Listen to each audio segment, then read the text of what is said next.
Pronto, pessoal, bom dia. Antes de Hoje... começar o aviso, né, das leituras que você está pensando para o futuro próximo. Sim, sim, essa que é a ideia, né? Hoje, dia 14/5, mais uma gravação. Eu estava conversando antes de colocar aqui para gravar, estou com uma ideia a respeito de... A primeira, a Gabriele apresentar um texto, então talvez eu ainda tenho que combinar a data, ela vai apresentar um texto sobre a questão do todo, ela tinha falado do tudo, do todo, da chincana. Então eu vou combinar com ela para um dia ela falar sobre isso, que ela construir um texto sobre isso. E a outra proposta é ao final, né, daí já fica o convite para quem estiver assistindo. Não sei quando a gente vai acabar a leitura, mas ao final da leitura, pensar a psicose no caso Schreber a partir de Freud e Lacan. Então, ler o caso Schreber de Freud, depois ler o caso Schreber em Lacan e poder fazer uma análise, um exercício sobre isso a partir do Alfredo, né, do que a gente veio lendo. Então aí fica o convite e já deixa aí o spoiler para as próximas atividades, tá? Pessoal, então, dando sequência aqui ao capítulo 8, segundo a minha marcação, foi a letra C, inclusive vou tirar a marcação aqui. Hoje eu coloquei o carregador, então está carregando meu computador, então tá ok. Então vamos lá. Não vou mais enxergar vocês, vou deixar a tela maior para mim. Letra C, a fora-oclusão do nome do pai, então, implica o desaparecimento das letras S e A do esquema I. Eu estava aqui na... Eu tenho aqui uma... Aqui. Epa, não, é aqui. Ó. Então, só para retomar aqui e lembrar, né, olha como que fica o esquema I. A gente tem dois furos, né, que o Alfredo está chamando de abismos, né, onde temos aí uma distorção topológica, né, a respeito dos lugares, né. Então, podemos perceber que sumiu, né, aqui, foi elidido aqui, né, o PEN-A, né, e aqui onde tinha S e Φ também, temos um grande buraco, tá? Além disso, a gente percebe aqui que o quadrângulo da realidade, ele não é mais um quadrângulo, né, e o Alfredo vai falar um pouquinho depois o que acontece com a realidade na psicose. Então, voltando para cá, então a fora-oclusão do nome do pai implica o desaparecimento das letras S e A do esquema I, e do esquema I, e essa desaparição das letras que inscrevem no esquema R, o sujeito e o outro, não deve ser entendida como a ausência das funções sujeito e outro. É importante entender, né, como que há uma distorção, a não legalidade, mas há sujeito e há outro na psicose. Então, se fosse assim, significaria que, na ausência do sujeito e do outro, não haveria condição para a existência de um sujeito falante. Se fosse assim no caso de ausência, né, de sujeito e outro. Não haveria condição para a existência de um sujeito falante, o que levaria a considerar o sujeito na psicose como um puro corpo biológico doente, fechando qualquer possibilidade de intervenção terapêutica que não fosse sobre o real biológico do corpo. Essa não é a posição de Freud nem de Lacan, de quem se pode ler, por exemplo. Então aqui temos temos uma citação, né, a primeira que é a tradução do espanhol, e a segunda é estabelecida pela Zahar, né? Então vamos lá. A manutenção no esquema I do trajeto S a linha IA simboliza nele a opinião que extraímos do exame deste caso, de que a relação com o outro, enquanto semelhante, e até mesmo uma relação tão elevada quanto a amizade, no sentido em que Aristóteles a considera, a essência do laço conjugal é perfeitamente compatível com a relação que se desloca do seu eixo com o grande outro. Então, aqui das AA está escrito o seguinte: no esquema I, a manutenção do trajeto S, A e A', e ficou um espaço a mais, simboliza a opinião que formamos pelo exame desse caso, de que a relação com o outro, como semelhante, né, o outro pequeno, e até uma relação tão elevada quanto a da amizade, no sentido em que Aristóteles faz dela a essência do laço conjugal, né? Aqui está a diferença, né? Aqui, não, é conjugal também, são perfeitamente compatíveis com a relação fora do eixo com o grande outro. Temos aqui uma diferença, né, na tradução. Dada a impossibilidade de sustentar o que existe apenas no simbólico, as funções do sujeito e do outro se transformam, saem do seu eixo de relações e, consequentemente, ambas tendem à sua degradação.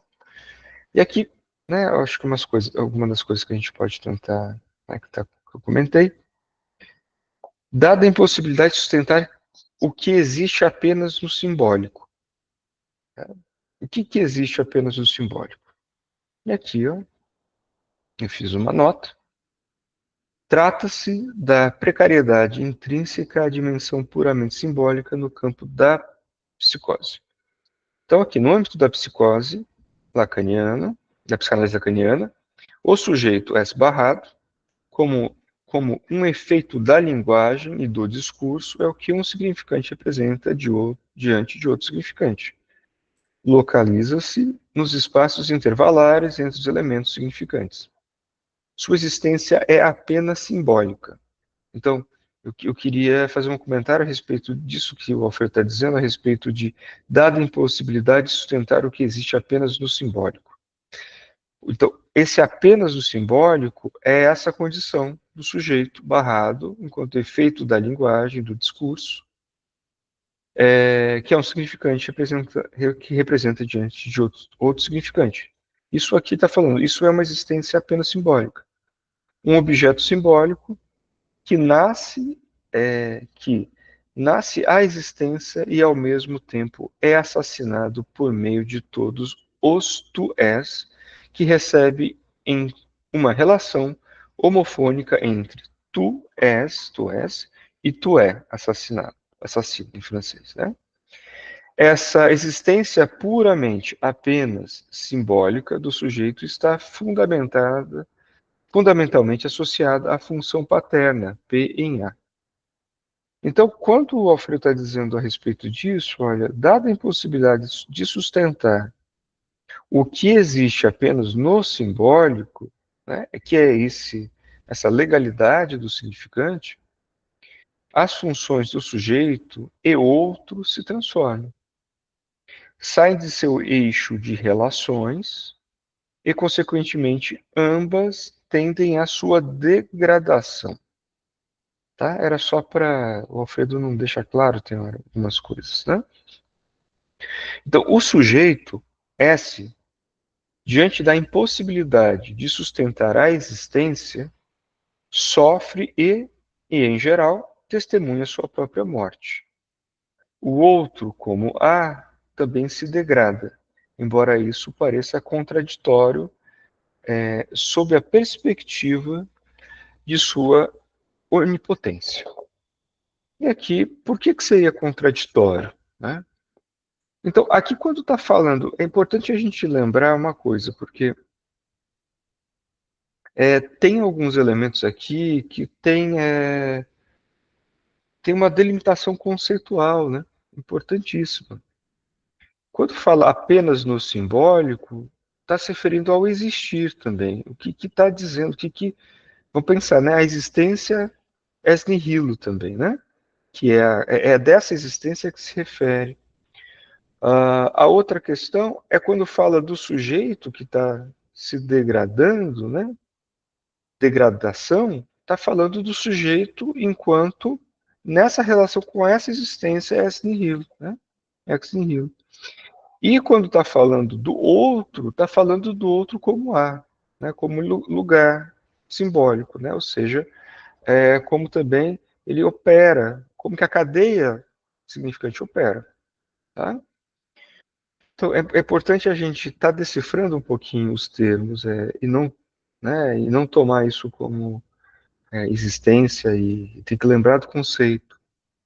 E aqui quando diz que é contraditório, né, o outro se na psicose, o outro se degrada, aparentemente contraditório, porque está falando de uma onipotência, então é importante a gente entender de novo o que é isso.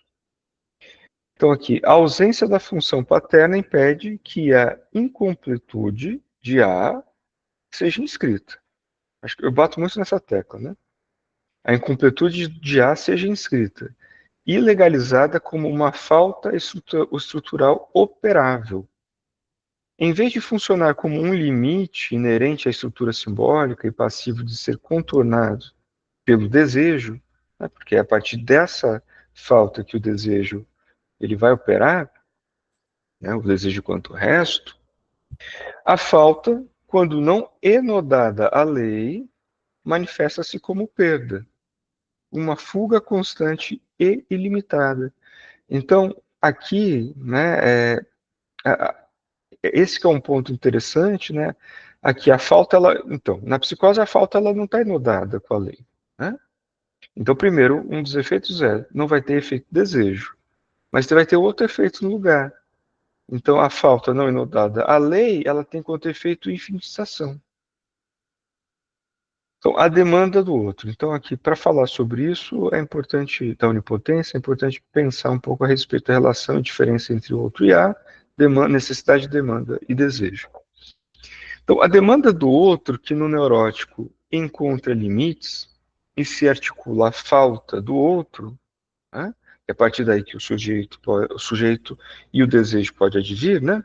Essa condição de sujeito no sentido dessa existência simbólica e desejo enquanto resto, no campo da psicose, torna-se puro capricho e adquire um efeito devastador e ilimitado para o sujeito. O outro, como o A, não está limitado em sua potência. Por quê? Porque não está escrita a falta. Não faz, e também, a partir disso, não faz a diferenciação entre outro e A. Então, essa ausência de limite simbólico confere ao outro uma aparência de onipotência. Não no sentido de uma completude real, pois A continua sendo estruturalmente incompleto, mas no sentido de uma potência desenfreada e sem freios simbólicos, esmagadora para o sujeito. É a infinitização a qual o sujeito fica preso. Essa onipotência é paradoxalmente um sintoma da falha estrutural, não de sua força. Então, aqui eu queria esclarecer, né, esse ponto. E tem mais uma coisa que eu acho que é muito fundamental também, que me veio agora à cabeça. Então, repare, né, que a gente tem um percurso lógico, né, do que acontece. Então, quando não opera, quando não é escrita a falta, e, consequentemente, não opera o nome do pai, a legalidade, né, e o nome do pai é esse elemento terceiro, né, que faz com que sinode real, simbólico, imaginário. Quando isso não acontece, o que a falta ela produz outra coisa, que é a infinitização. E daí a gente tem vários efeitos. Então, né, o ponto de basta, né, o captonê, que vai aparecer na estrutura normal da neurose, do intervalo. A gente vai ter, de alguma forma também, na neurose, um gozo que ele vai ser limitado também. Limitado, inclusive, na relação com o desejo, né, porque o desejo, apesar de ser nessa condição metonímica, na neurose ele é limitado pela própria estrutura legalizada. Por que eu estou falando isso? Porque eu lembrei também de pensar o efeito do gozo na psicose, que ela também tende à infinitização, por isso que ele é insuportável, né? E o que eu estou chamando de gozo, daí é bem interessante ler o texto da Flávia Dutra, que está em Lacan, Revolução Negada, que vai falar do gozo enquanto efeito da própria estrutura significante, né? Não é um gozo meu, seu, não pertence a ninguém, né? Tá? Goza-se, né? Algo goza, né? Então a gente tem essa relação. Voltando para o texto, mas calma aí que eu consigo voltar. Voltei. Tá. Dada a indistinção entre o outro e A, o outro não está limitado, né, em sua potência, o que deixa o sujeito preso aos efeitos devastadores da infinização. E também é de um gozo, né, também que tende ao infinito, né, porque ele não está também limitado pela legalidade. Ao mesmo tempo, o outro se degrada ao perder sua distinção em relação ao outro imaginário. A degradação das funções SA faz com que. Então, agora o Lacan vai falar sobre isso, né? Então, um dos efeitos é essa degradação de SA, né? Tanto é que no esquema aí a gente vê que ele some, né? Número um, né? Como o outro não se distingue de A, e consequentemente o A não está nitidamente fundado na psicose, a dialética SA tende à dialética imaginária A e a linha. O que isso diz, né? Vamos lá, vamos tentar voltar um pouquinho para pensar.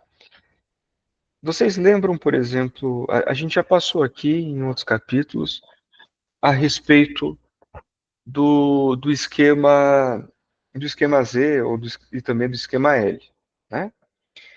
No esquema Z, que é uma simplificação do esquema L, a gente tem um percurso, né? Um percurso interessante. Ele sai de S, né? Passa pelo outro, pelo eu, pequeno outro, eu, até chegar em A. Então, está dizendo que algo acontece. Então, a gente tem dois, né? Daí a gente volta para o esquema L, a gente tem dois eixos, o eixo simbólico e o eixo imaginário, que eles se sobrepõem um ao outro, né?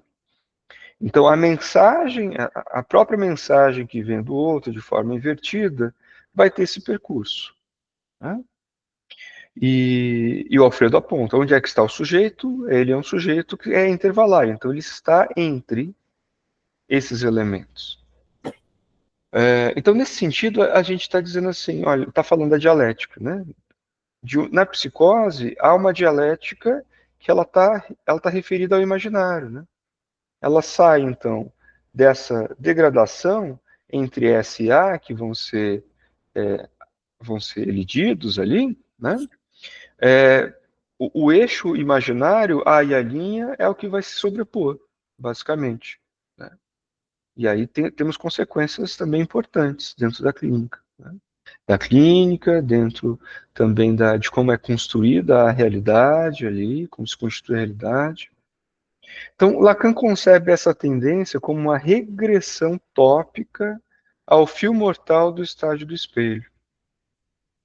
Então, assim, não sei se vocês lembram que no estágio do espelho, no modelo óptico, também ele fala dessa regressão tópica.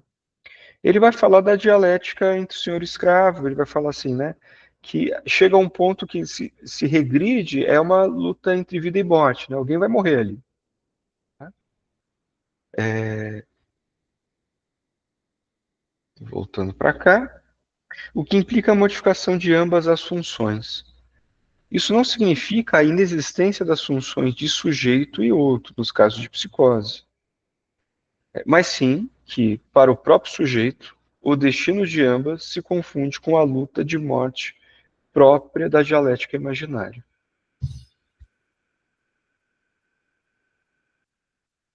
Eu podia ter buscado isso no estágio do espelho, mas não lembrei. Então vamos lá. O segundo efeito a respeito dessa degradação de S e A é, dada a elisão do falo simbólico, como o termo que inscreve a vida, o fio mortal do imaginário tende a se impor sobre o seu fio vital. Então, quando a gente olha aqui, né? Aqui eu. Peraí, não consigo. Aqui foi. Ó, então a gente tem esse efeito, né? Que não tem mais P sobre A, né? Porque o nome do pai foi faracuído. Então, a partir disso, a gente tem um P0 aqui. Também alguma coisa acontece, olha, onde está S aqui, né? O S também desaparece daqui e o Φ fica Φ0, né? Então, voltando para cá.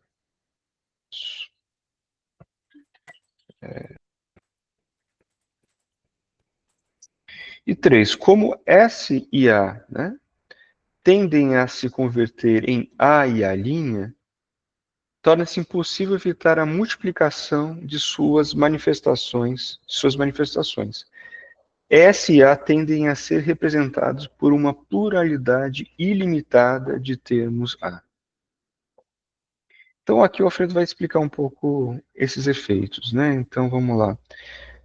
Sustentar a opinião contrária que afirma que não há sujeito e outro na psicose deve-se à firme convicção de que o sujeito psicótico não deixa de ser um sujeito humano falante, ainda menos na medida em que testemunha sua própria morte, ou insuportável de seu gozo ilimitado, né? Então, o gozo também tende ao infinito, né? O outro, como lugar ocupado por outro sujeito humano falante, também deve ser preservado, tanto porque se observa seu funcionamento da forma mais surpreendente e direta em casos de psicose, quanto pela posição e pela manobra do analista que intervém em um caso de psicose. Então, nesse sentido, o Alfredo está dizendo, ó, vamos tomar cuidado, né? Porque S, né, está lá.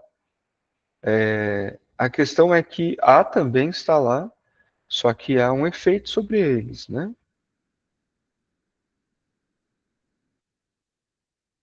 Então, a foraclusão da função paterna e a consequente elisão do falo simbólico, que se manifesta como a escavação de dois furos. Então, aqui a gente tem também, né? Temos a foraclusão, né, da função paterna, do nome do pai.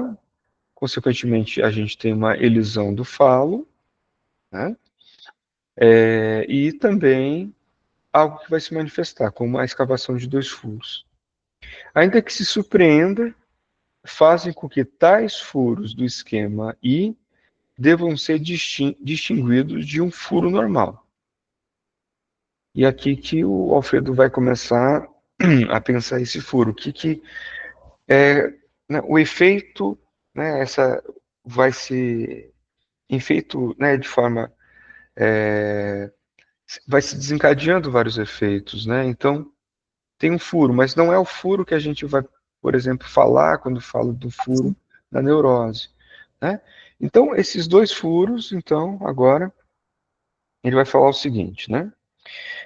Para que se possa postular a existência de um furo, é requerida a função de uma linha fechada, o que na topologia é denominado linha fechada de Jordan, e que constitui um dos elementos fundantes dessa geometria.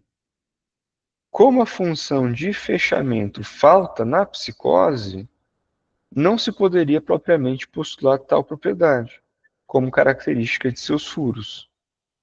O problema está indicado no texto de Lacan.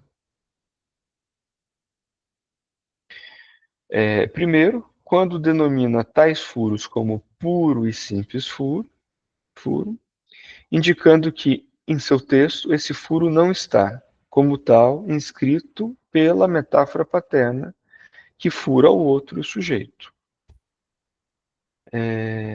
Segundo, Ao precisar sua concepção, Lacan utiliza para designar os furos de P0 e φ0. E o termo francês, que eu não sei pronunciar corretamente, gouffre, bem traduzido para o espanhol como abismo. Então aqui o Alfredo ele vai trazer algo como, olha, pode estar, né, o próprio Lacan chama isso de furo, mas se formos um pouco mais rigorosos com o termo furo, no sentido de que é utilizado, por exemplo, na geometria, não cabe. Então, ele vai propor um outro nome aqui, né, para ser trabalhado, que é abismo. Um abismo é um furo, mas estabelece uma relação a este último, uma grande diferença do ponto de vista do sujeito. Um abismo é um furo que horroriza e espanta por sua insondável profundidade. Um abismo é um furo que engole tudo, o que ousa adentrar seu interior. Cair em um abismo significa padecer uma situação deplorável em um lugar de perdição no qual se é devorado pelas sombras de um vazio indescritível. E aqui ele vai, inclusive, trazer a referência, né, bíblica também. Essa é a diferença entre um furo sem limite da psicose, e os furos angustiantes da castração neurótica ou perversa. São limitados e enquadrados. Na Bíblia, a condição horrorosa do abismo, cheia de monstros, espíritos infernais da tradição babilônica, está totalmente submetido ao poder do Criador. Então aqui Alfredo vai trabalhar com essa distinção também para falar sobre esse furo, né, que aparece no esquema I, onde no esquema R estava P em A e o S e o falo imaginário, né? Então, agora tentando pensar sobre essa distinção, tá? Furo na psicose, furo na neurose, furo no intervalo, furo na holófrase, podemos chamar isso de abismo, então. A fora-oclusão de P em A faz com que o suporte da cadeia significante falte ao sujeito. Novamente, trata-se da cadeia significante concebida como dois toros enlaçados, um toro do sujeito e um toro do outro, que em seu enlace mútuo testemunha um duplo fechamento, o de cada toro e o do enlace. O sujeito fica infinitizado pela ausência do fechamento da cadeia significante, o que foi explicado em capítulos anteriores por meio da fórmula de intervalo e da holófrase extraídos do seminário 11, e desenodado de A, ou seja, fora do discurso ou do laço social, o que não significa estar em desacordo com a maioria das pessoas, mas sim desenodado do outro, constitutivo de si mesmo, ficando assim sem possibilidade de posição dialética, dada a indistinção entre outro e A, ou entre M e A. Então aqui, tal ausência do suporte da cadeia significante, né, que é colocado pela legalidade da cadeia, faz com que sua função seja suplantada pelas linhas de eficiência significante, que se por um lado não proporcionam o tal necessário fechamento, por outro, permite que certa articulação entre os significantes se conserve, possibilitando que um sujeito se articule ali, podendo, ao menos, testemunhar seu padecimento sem limite, como diz Lacan. E aqui, o que diz Lacan? Ao redor desse furo, onde o suporte da cadeia significante falta ao sujeito e que não necessita, como se vê, ser inefável para ser pânico, é onde se desenvolve toda a luta no qual o sujeito se reconstruiu. Aqui, retomando algumas coisas.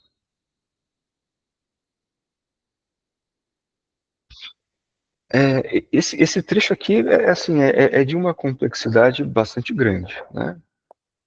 Que está falando porque, assim, tá, vamos lá, tentar traduzir isso aqui. É, então tá, a gente está falando basicamente sobre todos os efeitos de P não estar em A agora, né? E o suporte da cadeia significante, então, vai faltar ao sujeito. Qual sujeito? O efeito entre dois significantes. Tá bem. Então, a partir disso, nessa primeira frase, ele está falando sobre como que se constitui uma cadeia significante legalizada. Ele está dizendo que uma cadeia significante legalizada, ela funciona a partir de dois toros enlaçados, né, que é o toro do sujeito e o toro do outro. E que também pode ser dito a partir dos dois eixos, os dois eixos da diacronia e da sincronia. Então, é basicamente os dois toros que vão funcionar como bucles, né? Então, vão estar enlaçados, né, da diacronia e sincronia, então eles tanto podem ir a nível metafórico metonímico, né? É, e isso vai ter um efeito importante, o efeito sujeito, né? Então, aqui ele está dizendo assim, pela fora acusando do nome do pai, a gente tem uma distorção sobre isso. Há uma ausência desse fechamento, né, entre dois toros que se enlaçam, que se abraçam, né? Tendo como consequência, então, né, desse sujeito a infinitização. Tá. E vamos lá. Não sei se vocês se recordam que para isso, assim, existe uma certa condição que o Alfredo vai trazer que diz sobre a estrutura mínima.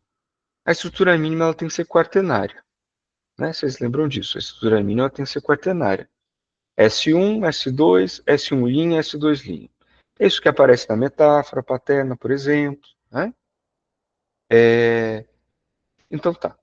Isso está falando de dois eixos, né? Isso está falando de dois eixos, da sincronia, diacronia. Isso está falando de duas cenas, né? Do inconsciente, que ele é produzido a partir de uma cena em relação à outra. Além disso, outra coisa que é importante também se referir, que a legalidade do significante, ela também, um dos elementos mais fundamentais é que ela precisa ser numérica. S1, S2 e vai indo. Porque a partir disso é possível operar com esses bucles, né? Em antecipação e retroação. E então ele vai de movimento para frente, para trás, uma relação com um com o outro, né? Ele vai subindo e descendo. O que acontece na psicose? Não sei se vocês lembram de um esqueminha que o Alfredo trouxe. É que na psicose, ou na holófrase, principalmente na holófrase, não é que na holófrase tem só um S1, né? Não. Né? Interessante não é pensar. Então, tá, porque para existir um sujeito é necessário pelo menos dois significantes, não é? Isso é o básico, né? Dentro de uma estrutura. O Wolfram está dizendo assim: olha, na psicose não é que não tem sujeito. Tem algo que é feito. Tem sujeito ali. O problema é que ele não está legalizado. Então, esse é o primeiro ponto de advertência. Tem grande outro, só que ele não está. Ele não é distinto, né, de A, e também tem sujeito. Só que esse sujeito não está operando a partir da legalidade. Então tá, então tem S1 e tem S2, mas tem X. Tem um significante outro ali colocado que não tem numeração, fazendo com que tenha um efeito, né, assim, faz com que a cadeia na psicose entre em curto-circuito. Por quê? Primeiro, porque tende à infinização, mas por que tende à infinização? Porque não tem número mais. Se um outro significante entra com o lugar de x, ele não está em referência a outro número, 1 ou 2, fazendo que não mais se possa localizar o que vem antes e o que vem depois. Isso faz com que se perca a lógica do ponto de basta, que é exatamente de 4, né? S1, S2, S1 linha, S2 linha. Né? Então, eu estou tentando traduzir um pouquinho esse parágrafo, que é muito denso. Né? Deixa eu ler aqui de novo o que falta mais. Então, isso faz com que tenha essa, né, o sujeito fica infinitizado pela ausência de fechamento da cadeia significante. Né? Porque esse fechamento da cadeia significante é feito da legalidade. Né?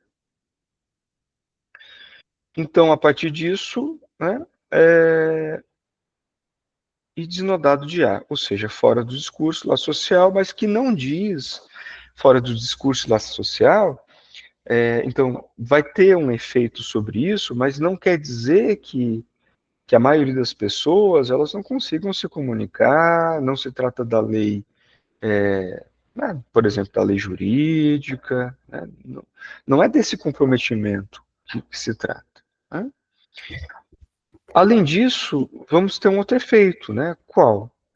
O Alfredo vem falando muito sobre a indistinção entre outro e A, mas também tem outra indistinção que é muito importante, que é entre o outro primordial, né, M, e A também.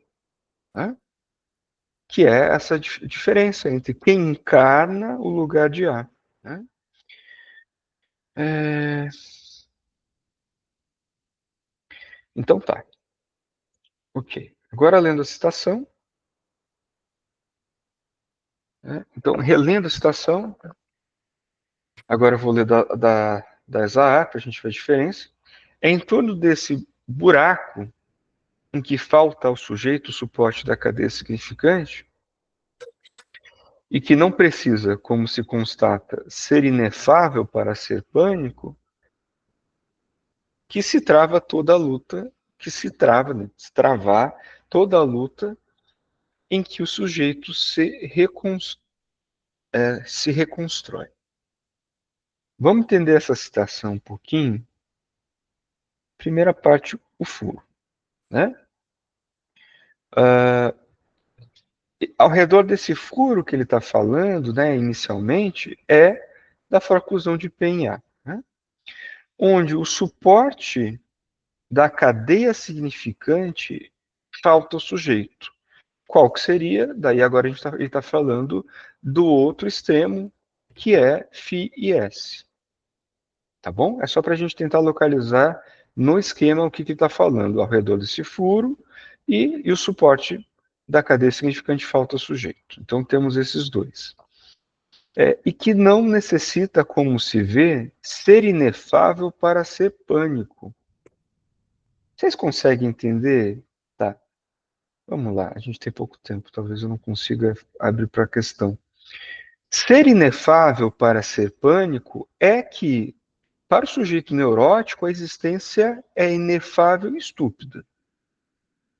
E para o sujeito na psicose, a existência é pânico, né? Aquilo que foi colocado no abismo, pelo abismo apontado pelo Alfredo. Então, pergunta sobre a sua existência, isso é na neurose, é inefável e estúpida, e pânico. Então, o sujeito S, né? Sujeito enquanto S, cuja existência é inefável e estúpida, né? Por isso a pergunta, né, sobre a estúpida e inefável existência, encontra-se fora cluída de sua realidade. Esquema R.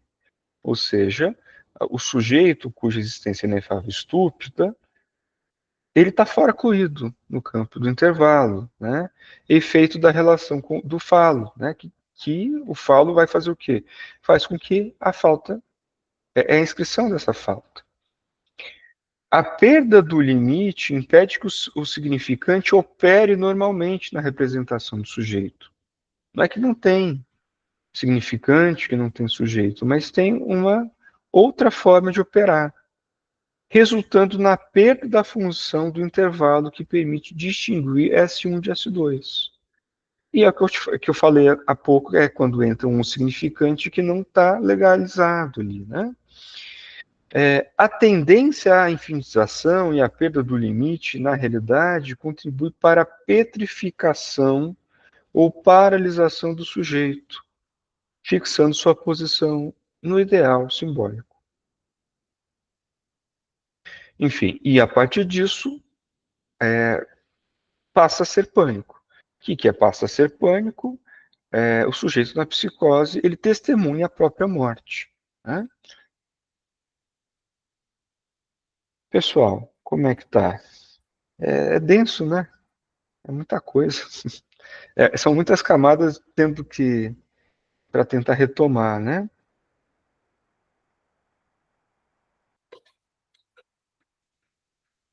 Querem trazer alguma questão? Deu para acompanhar, assim, com as notas, com essas pequenas explicações que eu estou tentando, né, retomar o texto do Alfredo. Você poderia só me esclarecer por que você colocou estúpido junto com inefável? Essa é a pergunta, é uma citação do próprio Lacan. O Lacan vai falar que a pergunta sobre a existência, né, ele fala assim, você lembra daquela parte quando o Lacan vai trabalhar com a ideia do jogo de bridge, né?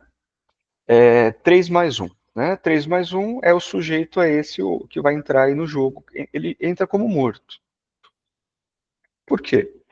Porque essa é uma citação do próprio Lacan falando que a pergunta é importante, porque é a pergunta que faz com que se, naquela época, naquele trecho, falando que faz com que ele entra como morto, mas joga como vivo.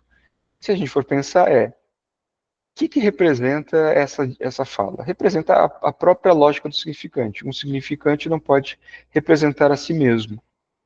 É inefável, né, dizer o que é o sujeito é inefável e estúpido, porque ele não pode dizer sobre si mesmo. E por essa falta, né, que é a falta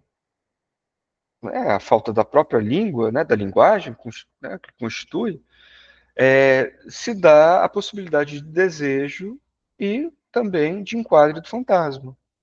Né? A partir dessa falta se constitui fantasma. Então aí que o sujeito vai jogar como vivo.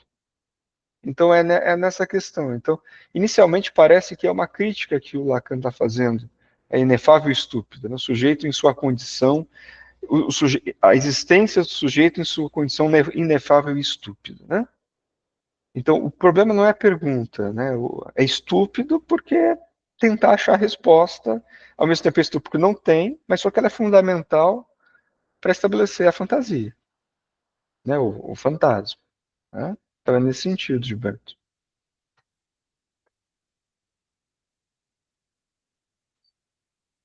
Pessoal, então, se não tiverem mais questões, a gente pode encerrar por aqui. Bem? Semana que vem, então, temos mais um encontro, quarta-feira às 10 horas, e ainda estou organizando para a Gabriele, né, que não pôde participar hoje, poder falar um pouco sobre o texto que ela está, né, para ajudar aqui também, de todo e tudo. Né? Ok. Tá? Pessoal, obrigado pela participação. Um abraço. Tchau, tchau.